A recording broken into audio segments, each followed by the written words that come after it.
Баршаларыңызға сәлем. Бүгін мен сіздермен осындай әдемі, нәзік және оформленияны қажет етпейтін день и ночь тортының рецептімен бөлісетін боламын. Ол үшін менің каналыма подписаться етіп, лайк басып және видеоны соңына дейін көріңіздер.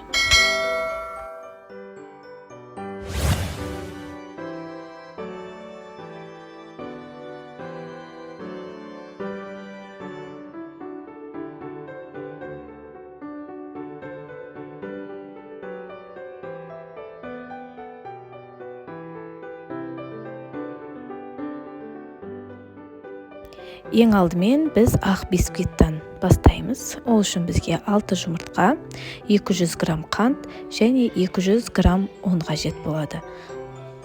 Осылай қант пен жұмыртқаны жақсылап миксерлеп аламыз. Бұл жерде біз міндетті түрде миксерден өткізуіміз керек. Сол үшін бізге ешқандай қопсытқыш және де басқа бисквитті көтеретін басқа да заттар қажет болмайды. Ұн, жұмыртқа және қанттың арқасында бисквит өте дәмді және нәзік, күшті көтеріліп шығады. Алдын ала микротолқын пешімізді қыздырып қоюымыз қажет. Өйткені бұл бисквит тез дайын болады. Микротолқын пешімізге 170 немесе 160 градуста пісіреміз. Менің микротолқын пешімде 160 градуста пісті. Өздеріңіздің микротолқын пештеріңізге қарайсыздар. Әркімдікі әртүрлі болғандықтан. Және 50 минутқа қоямыз. Бисквитке қарап отырасыздар. Беті күйіп кетпеу керек. Және ақырындап пісу қажет.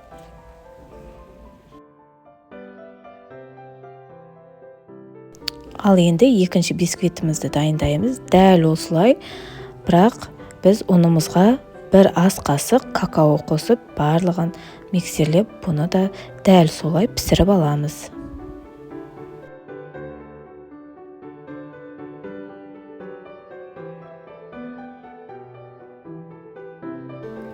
Міне көріп тұрғандарыңыздай, менде 2 бисквит дайын болды.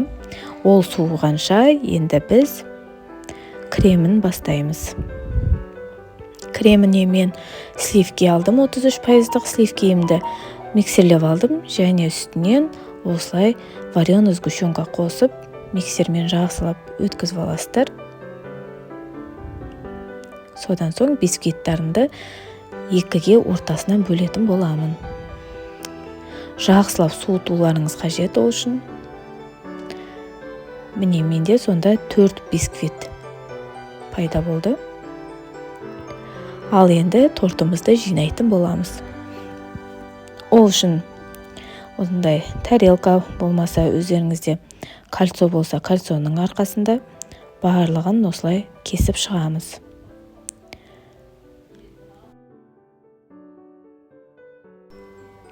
Міне 4 бисквит дайын болды.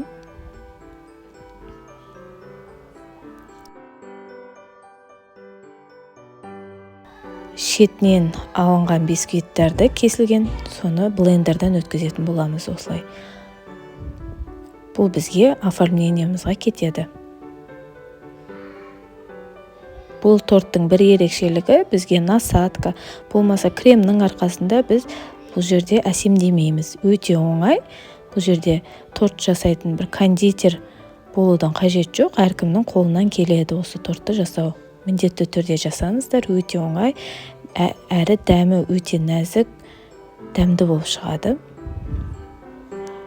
Барлықтарыңызға кеңес беремін осы тортты жасауға. Міне мен барлық кремімді жағып шықтым, жақсылап шет-шеттеріне.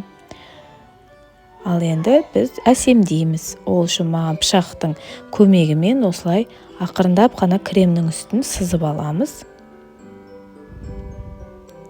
Содан соң үгітілген қараларын бисквиттің.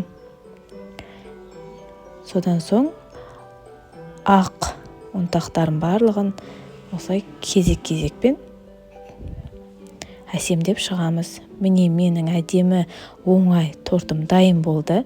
Сіздер де міндетті түрде менімен дайындаңыздар. Өте оңай әрі дәмді день и ночь тортымыз дайын болды.